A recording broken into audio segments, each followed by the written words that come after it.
Hi everyone, my name is Yusuf. I'm from checkout.com. I was just chatting in the back end. Most people don't realize that checkout.com is actually enabling crypto payments in a very big way. We actually help to bridge the transition between Web 2 to Web 3, and checkout.com actually processes payments for the exchanges and the different platforms that do about 80% of today's crypto volume. So very bullish on crypto and very bullish on this panel that we have coming up.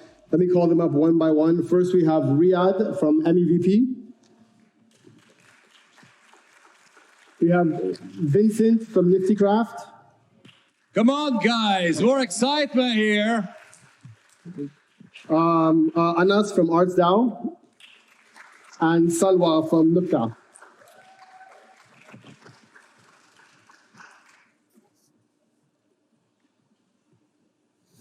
Thank you all for coming. Look, so we've got an amazing lineup, and Web3 is such an interesting topic. If anyone's been following this or anyone's buying NFTs or buying crypto, you know that this industry is changing so quickly. So we've got an amazing lineup. Thank you so much, first of all, to Step for getting us these experts who really know the space. We really want to ensure that over the next 30 minutes that everyone here has a deeper understanding of what the Web3 space is and where it's going. So first of all, what I'd like to do is give everyone exactly 2 minutes, and I'll be timing you. Tell me who you are, the company that you're working for, what is it that you're doing, and give me an example of what Web3 means to you. But 2 minutes only. Riyad, let's start with you. Thank you, Mo. So my name is Riyad, Jaoudeh. I'm a partner at MEVP.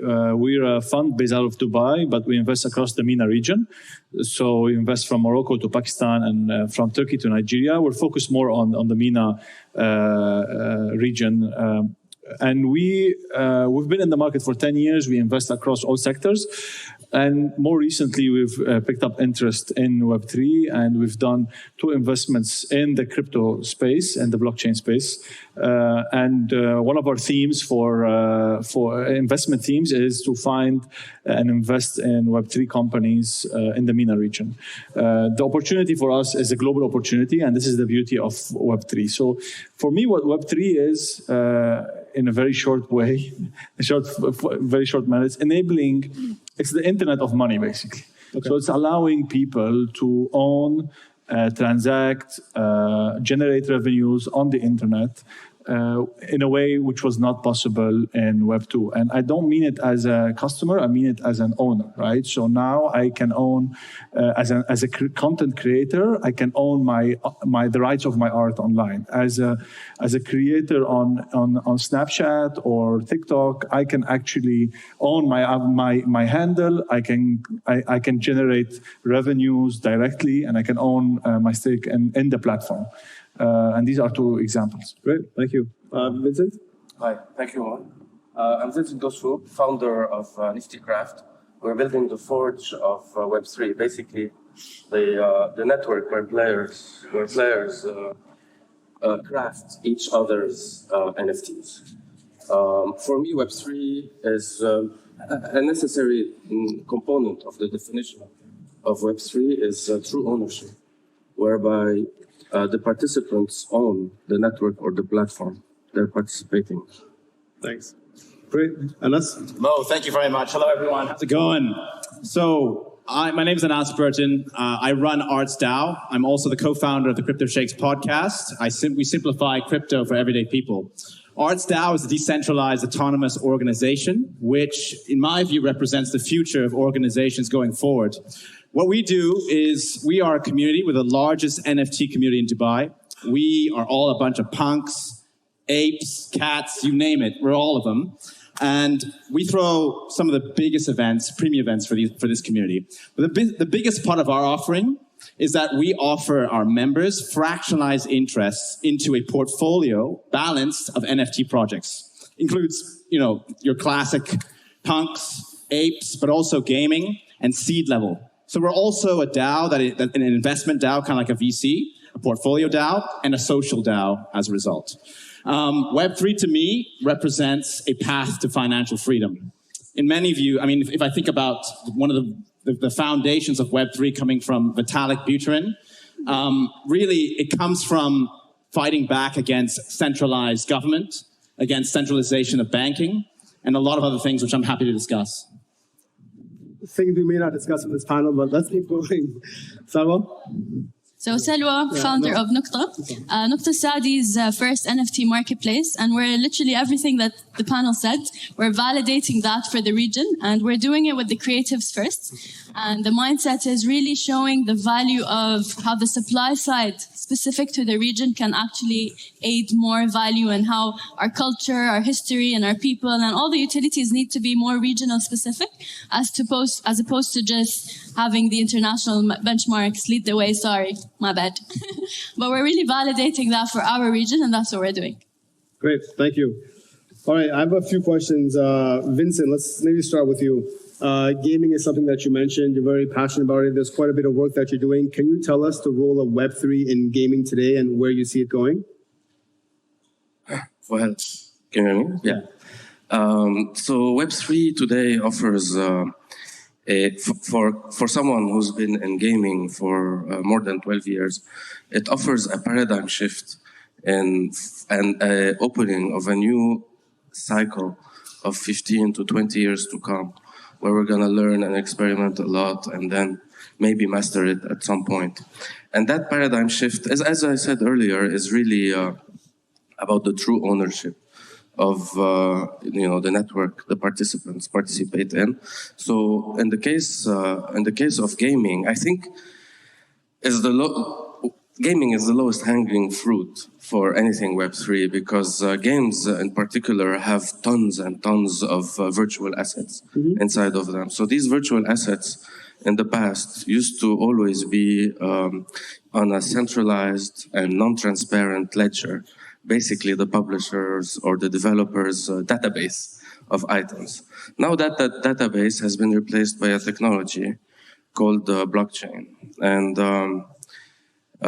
well, it means that players can truly own the items they have on the game. And what is truly owned? If the game goes down, they still own it. These items still exist on the game, on the blockchain.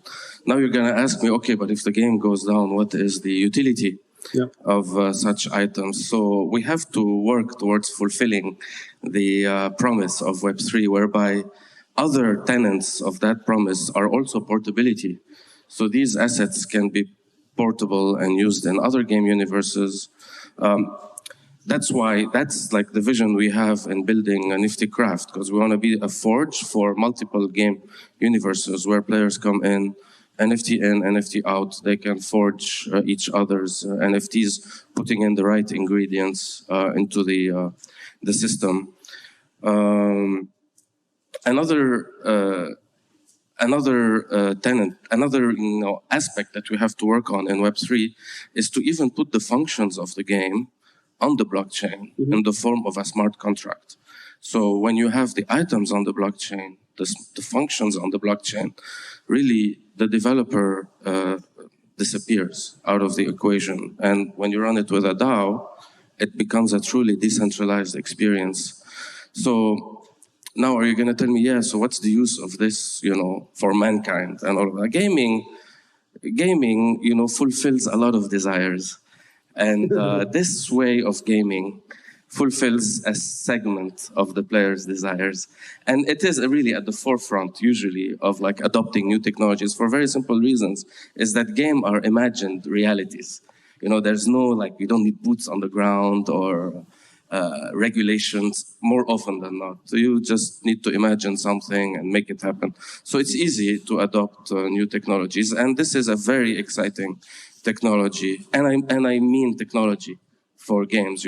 I think an important differentiator, an important term to remember is technology. A lot of people in Web3, they think, I'm like trading and buying coins and selling NFTs and I don't know what, all this business model innovation. This can come and go. Once a technology comes in, it cannot disappear. A technology stays, and it's up to humans, right, to make the most out of it. It can be good, it can be bad, but the technology is there. So that's why early on I said it's a paradigm shift, because the technology can no longer go away. Yeah. Can I simplify what what Vince, yeah. So because I know Vincent, I know what he's building. I think for the average user, a gamer, basically, you'll be able to actually own your assets, your virtual assets, so your character, your items, etc., through blockchain and NFTs, and you can transfer them from a game to another, from a universe to another, and you can monetize it. And this is essentially the paradigm shift, where as a gamer, you don't have to maybe monetize indirectly. You don't have to rely on someone else to be a custodian of your items. You don't have to be locked in a universe. And with the blockchain technology and with NFTs, you can do all of that now. And really going from a consumer to a creator as well. Yes, of course. I think it's really important, though, first to contextualize all this in the history. And I think for the benefit of the audience here, I want to walk you guys through history a little bit, right? Let's start with Web 1. Web 1 was static, right? You don't produce content. Yahoo produces content for you. You consume it without any kind of, you just have to take the content, right? Web 2 innovated on this in the sense that you could now participate in the creation of content. Instagram, Facebook, LinkedIn, you were able to participate in producing part of that content, which allowed for the creation of communities, right? Niche communities for niche interests. Think Reddit, think, photography, travel photography on Instagram, etc. What was the key problem here, though? You could not be an owner of the assets of that community. If you guys are on Instagram getting likes for whatever you're posting, are you getting any other value beyond those likes?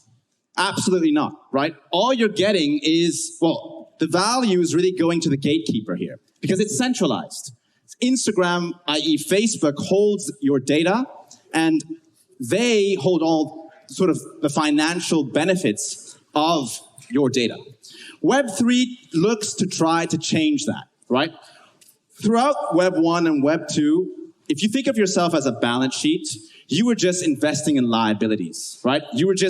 If you buy a game in this old world, it's gone, right? You put the money in, it's gone. You invest in a photography collection on Instagram, there's nothing, it's a liability. What Web3 seeks to do through tokenization on the blockchain is change that liability into an asset, right? Because now, within a community, you're able to own the assets of that community. You're able to monetize it. OpenSea, LooksRare, these different NFT platforms, cryptocurrencies as well, they allow for a marketplace for assets that you guys all create. So what's happening now is the change from customers to community members. And I think that's great context for this discussion. Yeah, thanks, Anas.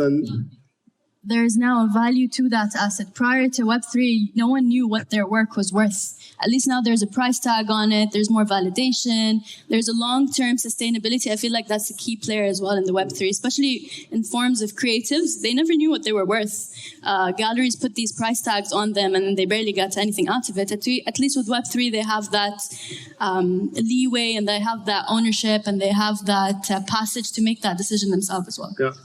So I'm going to ask you another question. Since we've completely gone off plan now, but that's what all happens in the Web3 world. So we've talked about how digital assets have come about. You talked about how you can use them in games. And you talked about actually trading and owning the assets.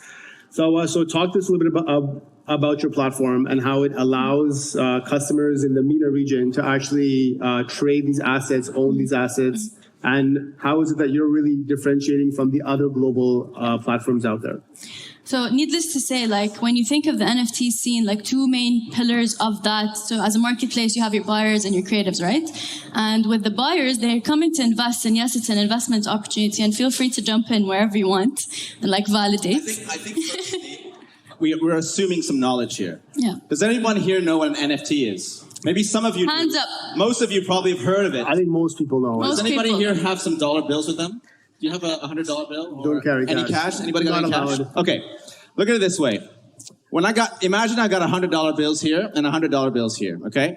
If I swap two $100 bills together, what happens? It's equal, right? Because if I go to a shop and I give $100, they will accept that. That's called fungibility, exchangeability. Coins like Bitcoin, Ethereum, cash are fungible with one another, which means that they're capable of being a currency.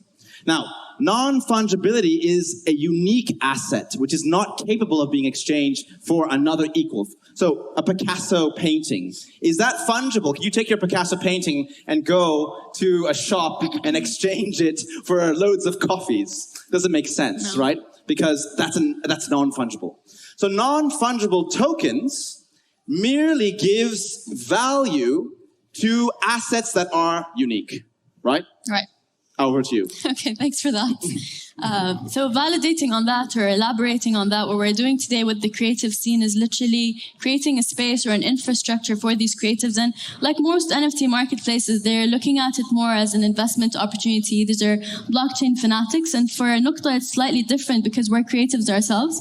And we realize the anxieties that creatives in the region feel, where the government is financing billions from the top. And then towards the end of the funnel, there's just sorry if anyone is a gallery owner, but pretentious galleries at the end, which don't really allow for that validation. So we're creating that infrastructure in the middle, where creatives are putting up their work and then getting their choice of buyers to validate and invest and return. And then the most important aspect of blockchain is where now these assets are actually being owned by their individuals, as opposed to a piece of paper that could get burnt at any moment of time. So what we're doing is in the region, where our goal is, or we have a campaign coming up, which is NFTs Lil Walda, which is NFTs for your mom. So the goal is you should be able to literally invest in an NFT through your credit card, which we'll do with partners like yourself and numerous people in the region who are doing it. But it's on us to make that user journey seamless for the region and literally walk them through platforms such as Discord, which most of our region doesn't know. Like, it's still very fresh. We're literally taking them by the hand through the platforms, through the mechanisms, and migrating this user base who is currently on Web 2 and taking them by the hand to Web 3 specifically for the region. That's what we're doing. Great, thank you. All right, let's go a bit deeper. Riyad, we talked about money quite a bit. We've got examples of gaming, exchanges, platforms. What is it that you guys are specifically looking at? I think you mentioned you invested in 2 different crypto companies or Web3 companies. Can you give us a bit more context? Yeah, so it's early days, right? Obviously, as investors, we're investing in technology in Web3 as well as applications, right, on Web3. So we're not investing directly in tokens or in coins or in art or anything like that. So we're looking for enablers. So for potentially marketplaces of NFTs like Nuqtah and others are of interest for us because they enable creators in the region. So enabling creators which have, like Anas said, have not have their fair share of the value creation on in the digital world up to today, right? And Web3 will enable that. So enabling artists is one theme. Another one is gaming and applications around gaming, enabling gaming and Web3. So Nifty crafts or other forges or other models. We're looking also at Web 2 to Web 3 enablers, the transitions, right? We believe as investors there will be a hybrid model. We are not betting on decentralization as an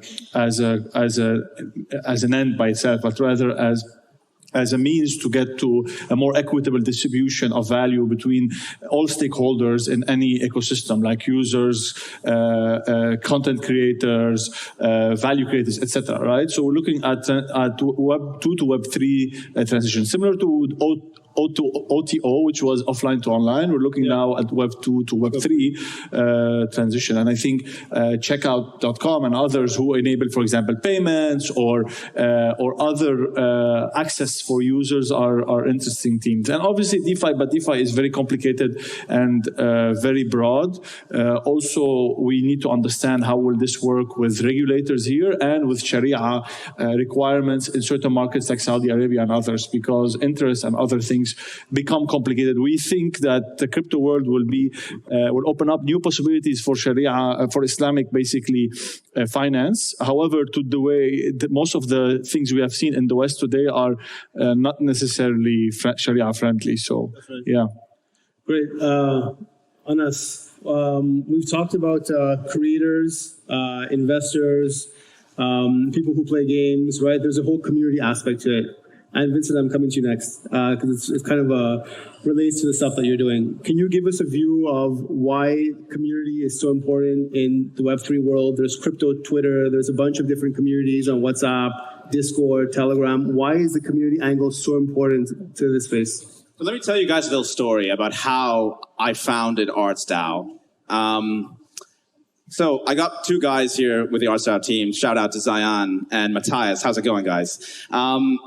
Back in last year, there's several different types of NFT platforms. OpenSea, Foundation, Looks Rare. So I like collecting sort of NFTs, all right? And so I was on Foundation and I was buying a piece, all right? And what happened was I put my bid in there, it's on Foundation, and this other guy put this bid on top of me. And I was like, okay, you want to play? And so I bid on top of him. He bid on top of me. It started blowing up on Twitter. People started getting out popcorn, what's going on here, right? It really got escalated to like a price. I was like, okay, I can't pay this price. So I was just like, okay, I fold, okay? So the guy wins. And I'm like, who is this guy? I look him up, this guy named Raheem. He's got a Bored Ape. I'm like, what the heck is this? So I look him up. He's in Dubai. So I hit him up. I was like, hey, let's meet. You're in Dubai. Let's meet up Mall of Emirates. We met in the Mall of Emirates. I was like, dude, what's going on here, man? It was the first time for me that I met somebody in the NFT space face to face. And what I realized was it was incredible to have that experience talking about face to face. Having a discussion about art and the crypto world face to face was something incredible. It was just one-on-one. So we then left and said, look, can we find other people in this space?